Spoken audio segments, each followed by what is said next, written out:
So during our last class session, we actually left off with already looking at the lesson demands, and we looked at this example about Chris. So we looked at the lesson steps, which, let's go ahead and just review really quickly, just because it's been a while since we last saw each other. Let's look at the first lesson step here. So it says listen to teacher review and the division steps.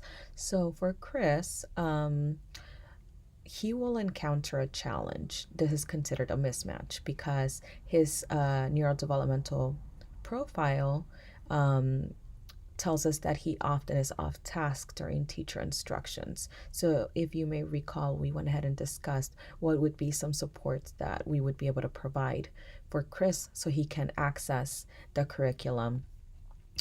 So if you look at the next slide, what we decided is we can possibly have the teacher use a choral and physical response for review, as opposed to just really dryly going over the division steps. The next lesson step would be for the students to follow the review steps for one problem on the whiteboard. This would be the guided practice. However, for Chris, he would struggle following along during this whole group instruction activity. So, what we decided to mitigate that challenge that he will encounter is to have the students pair up and to follow along on a whiteboard, and then they can switch. So, one monitors for accuracy, and the other one is able to assist. While the other does the problem. And also another solution that we discussed was to give Chris a leadership role in the review, so he is more actively engaged as opposed to being a passive learner. So with that said, you each have a beginning, a middle, and an end for each single lesson that you will be turning in. So for each section, beginning, middle, and end, you will go ahead and break apart the lesson steps. So let's say, for example, I actually included an example right here, which I will be uploading onto Canvas week 10. And this will help guide you and know kind of like what are the expectations if you have any questions about the instructional plan assignment. So for the beginning of this lesson, the students went ahead and discussed that probably a student named Danny is going to have challenges, and this is an example actually from my previous Bedford 20 class. They actually did a phenomenal job, and I asked permission to be able to use their work as a sample for you guys. So last semester's students went ahead and observed these three students as part of their fieldwork observation assignment. And then, so let's look at the first one, Danny. It seems that Danny has a difficult time maintaining focus or attention to instruction. And if you will notice, that's actually what the lesson demand would be. So if Danny's struggling with this already, then there's going to be a disconnect. There's going to be a mismatch. So the previous group discussed that this could be potentially negative because he will engage in off-task behavior, which can be disruptive to the class. So an accommodation or adjustment that they discussed as a group is to adapted printout with numbers. So provide an adapted printout with numbers and sequencing words, which are used to help the student follow the lesson. It also states here to present the lesson in several formats, especially visual, which will help Danny maintain focus and refrain from disrupting peers. I should also mention that this was a first grade lesson plan, so just to give you context. The next student that they felt would struggle with the lesson demands of being engaged and focused on instruction would be Aurenzio. So they discussed that the potential negative effects would be that he would probably not benefit from the lesson in order to fulfill the objective if he is having a difficult time being engaged and focused on the instruction.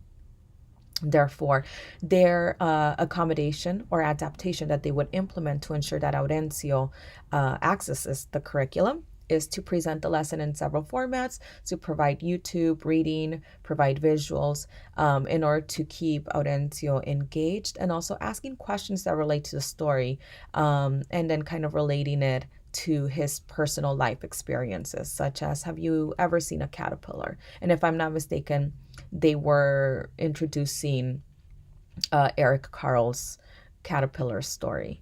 The next student that they felt would struggle with the introduction of this piece would be Matt. And what they discuss is that Matt oftentimes has very high or low frustration levels, and he minimizes verbal outbursts. He has a difficult time maintaining, again, focus and engagement. So how could that potentially have a negative effect? Well, overall classroom disruption and property destruction, especially if he's frustrated. That is how he's communicating that he is frustrated, which again is not conducive to a learning environment. So what this group discussed is that they would have supplies readily available for him. They would provide materials that will reduce Matt's frustration. And when he doesn't find those needed materials in his backpack, and then this highly engaging lesson will include numerous formats of the focus text, including YouTube reading, picture cards, and realia. Again, multiple formats to ensure that he is engaged and is just not sitting and listening to the story, which contributes to his frustration. Okay, so like I said, I will go ahead and attach the whole entire instructional plan assignment that another group created, again, as a guide for you guys to kind of see the overall big picture of where or what's the expectation.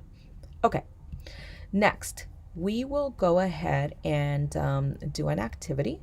So I went ahead, if you notice, I went ahead and assigned each group a different neurodevelopmental construct. So in the area of attention, I'm going to have Shane, Kate, and Sam focus on the attention neurodevelopmental construct. I will have Valentina, April, Marlene, Stephanie, and Andrea with memory. Christina, Araceli, Jessica, and Alicia with language and literacy. Amanda, Ryan, Andrea A, and Alejandra with higher order cognition. Andy, Molly, James, and Kevin will tackle neuromotor, neurodevelopmental construct. Alex, Juan, and Kristen will tackle the social neurodevelopmental construct, and I will go ahead and take on temporal, sequential, and spatial ordering, since our class is definitely much smaller and we don't have as many groups. Okay, so how does this come into play? Well, we are going to watch a video called A Passion for Fractions. Okay, as you are watching this video, each group will watch the video, but will focus on the specific neurodevelopmental construct. Okay, what you will do is you will go to Canvas, which you will go to week 10, and you will click on this Google Doc right here. So I'm clicking on it. And you will notice that this is not it. Well, that's not good. Okay. I will pause this for 1 second and be right back.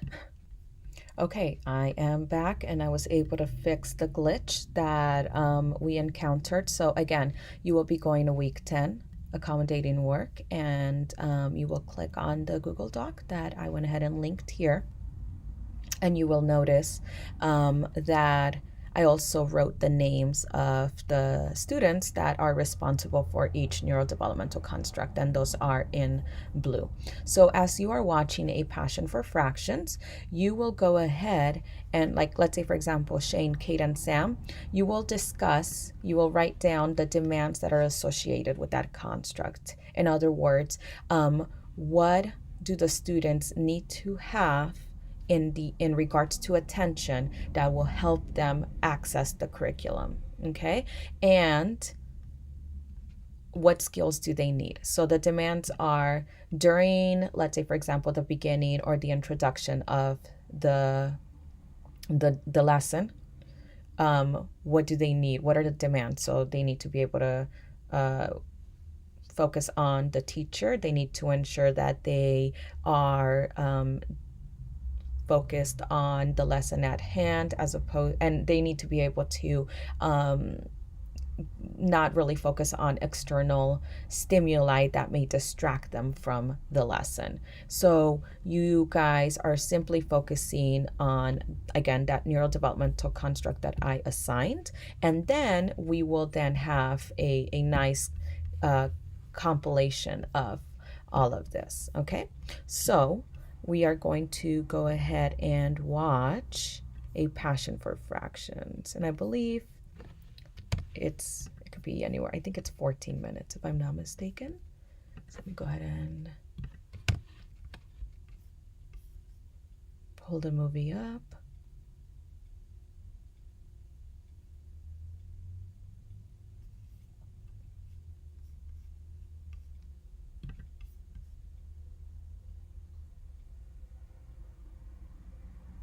Oh, asked me to download it. Okay, it's 12 minutes. Okay, so we will go ahead and watch that now.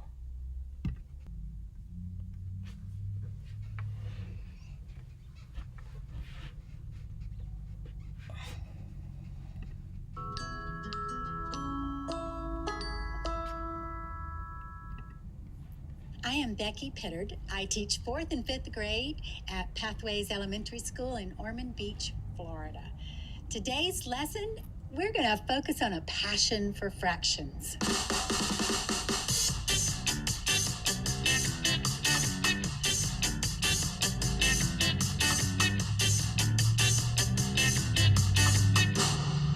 I'm going to ask you please to pick up your worksheet.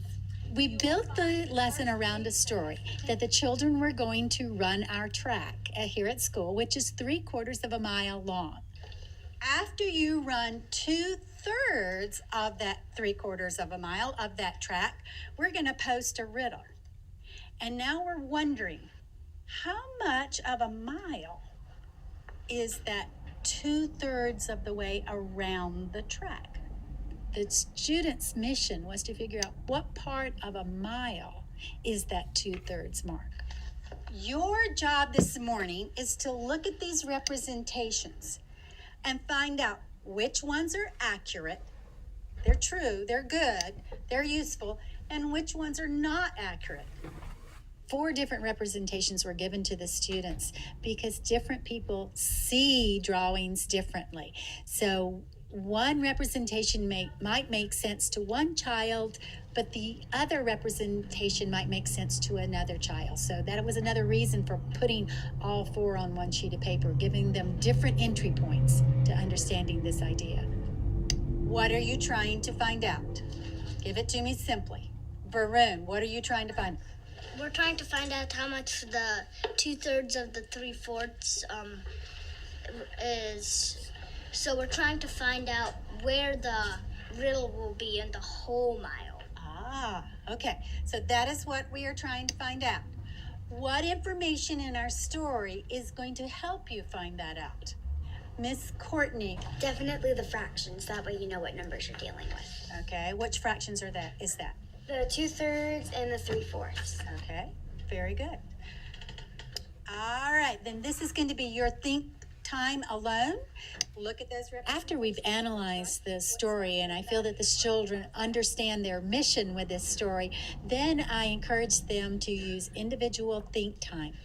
I worry that children immediately start talking to their peers, and one child does all the thinking and the other child does very little. So this individual think time gives each child time to think and reason before someone speaks to them. What does the 3/4 represent in our story? So when you go back to the story itself, what is 3/4? That's how much the track is of the mile. Okay, and what is 2/3? Why was this colored in? Because that's when you're gonna put, that's when the runner completes the distance. Okay, good job. I don't think they timed it correctly. Several of the students went directly to the numbers and did not focus on the drawing. That often happens with intermediate students, especially those who've had instruction in working with algorithms and working with numbers and not trying to conceptualize what is actually happening in the mathematics. I just want to specifically know which part is wrong in that. I don't really know how they got 6/9. Okay, then you want to go back to the drawing. Don't let the numbers distract you. We're really looking at the drawings themselves. Using your pencil, show me what is 1/4 of this rectangle. After the children have individual think time, and I usually judge when to stop that because I will start seeing a lot of children who are stuck. I don't understand it. Okay, so I give the children the choice. Let me give you the opportunity. If you would like to continue working by yourself, you may do so. If you want to turn to people at your table, you may do so. Turn and talk about it with somebody at your table and see where you are. Wait, explain to me why you think the second one is wrong. Because over here, it has this last fourth, but it's not split into 3 pieces like these 3 are. Okay, so I still have one question. How is 2/4 equal to 2/3? Because we're not really 2/4. Since we're only using... I know, but I have another question. I think many of us, when we grew up, we were taught to memorize steps and we were taught to memorize algorithms. This lesson is completely contrary to that because the expectation is for children to reason, to think, to understand. In this drawing, the 1/3 of the 3/4 is equal to the 1/4 of the whole mile. Part of the challenge in the reasoning in the math that we did today was that the children had 2 separate wholes to reason about. And they were also reasoning within the number system we call fractions. That itself bumps up the complexity of the reasoning. So 2/3 lines up right here. And that's, if you take the whole mile, it's 2/4 of a whole mile. And 2/4 is the same as 1/2, so that's why I think it's correct. Do you understand that? Courtney, do you understand the last one, how they did that Yes, drawing? I understand. Okay, I know this is incorrect, but look, they went too far for it. Exactly. They have 4, and then this has 3, but it keeps going. What do you mean it keeps going? Well, When you give them the freedom to engage their thinking, when you value what they do, so they have empowered to think, I think the children love it. And they develop that passion for doing mathematics because they see it as riddles. Kylie, would you come up and talk to us about this first drawing? How does that represent the story? First of all, the first solution strategy, the drawing itself, was very simple. It split the mile into quarters, and then it simply counted 3 of those to be the thirds of our 2/3. And so the answer became 2 of those thirds. and so that's where they should see the riddle. Where is the whole? Where is the mile? Like right here. Okay. Then we said our track was 3/4 of that mile. Would you point? Where is 3/4 of that mile in the representation? Okay. So we said that the riddle was going to be shown 2/3 of the way around that 3/4. So where is 2/3? Where is that riddle going to be? The 2/3. Okay. Do you have other questions for Kylie? She's explaining it very well. Emily. I got confused on what the stripes and the orange pieces meant. And these 2, they colored like that because at the end of them is where you would see the riddle. When the student asked about the colors in the drawing and she was confused about the colors in the representation, That was a moment of aha for me, that I didn't understand what the children were thinking, that I had assumed that they would know that. Then can anybody tell us, what do the boxes that are orange but don't have blue stripes in them represent? Varun, what do The only orange blocks, like blocks, yeah, but they represent the represent a part of the third, at the final thirds, because the riddle is only on 2/3 of them, and there's a last third to it. So you still need to include that one third. Edward, do you think you can explain this one? The reason that I think it's wrong is because they counted up the 3 parts from each of the 3/4. And the 6/9 is not of a mile, it's of the track. There's actually 3 more parts here. And if you do 3 times 4, it's 12. It would actually be 6/12 of a mile, and they only have 6/9. And 6/12 is also 1/2. And they have 6/9 of a mile, which is wrong. How many of you thought that representation was wrong? Whoa, that drawing is wrong. Edward did a great job of explaining, but I'm going to ask him to go back one more time, and can you rephrase for us one more time? Why is this drawing wrong? The drawing itself or the math? The drawing itself. What is the drawing itself missing? It doesn't show that this mile is divided into 3 parts. It basically shows like it's not there at all. But when you say of a mile, you have to take into account how big the total mile is. So this person just forgot.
I want to be like her when I grow up.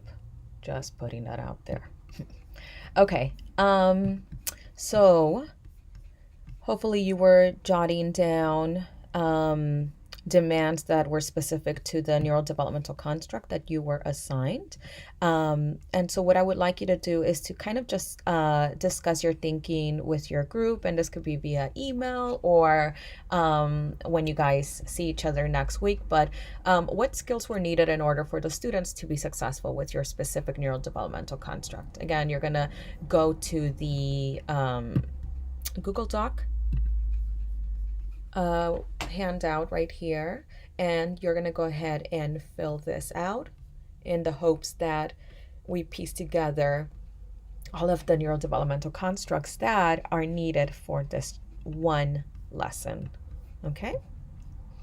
And then actually let me go over this. So if you have not done so, go ahead and pause now to finish doing that, and then we will go ahead and discuss. So go ahead and pause this lecture now. Okay, I'm hoping that you paused it. So welcome back. Let me go ahead and play this, and we can go ahead and kind of review overall. So in the area of attention, some lesson demand. The students have to pay attention to teacher and peers. They have to stay mindful of the original question, and they need to also have the processing controls and the attention to solve the problems on the worksheet. Okay, in the area of memory, students need to be able to recall the principles of fractions. They need to remember the directions. They need to keep in memory the specific numbers that they're computing. Also, they got to keep that original story in mind while they're completing that problem. In the area of language and literacy, again, students have to write down their ideas for how to solve the problem. They need to have really well-developed receptive language skills, as well as oral and written skills, especially because with Common Core, you have to be able to use the language of the curriculum in order to articulate what is it that you're doing. And again, all the discussions and directions were given orally. Okay, in the area of higher order cognition, students need to be able to compare and analyze visuals. They need to have a very heavy emphasis on reasoning. They need to be able to manage math rules, social rules, and be able to filter information that is not necessarily helpful to solving the problem. In the area of neuromotor, students need to be able to write their answers and be able to walk to the board.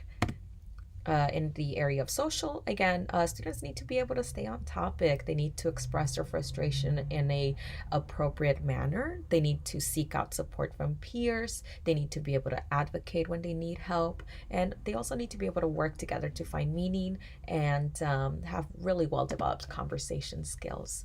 In the area of spatial, they need to be able to use and understand the graphics, the images that are supposed to represent the track.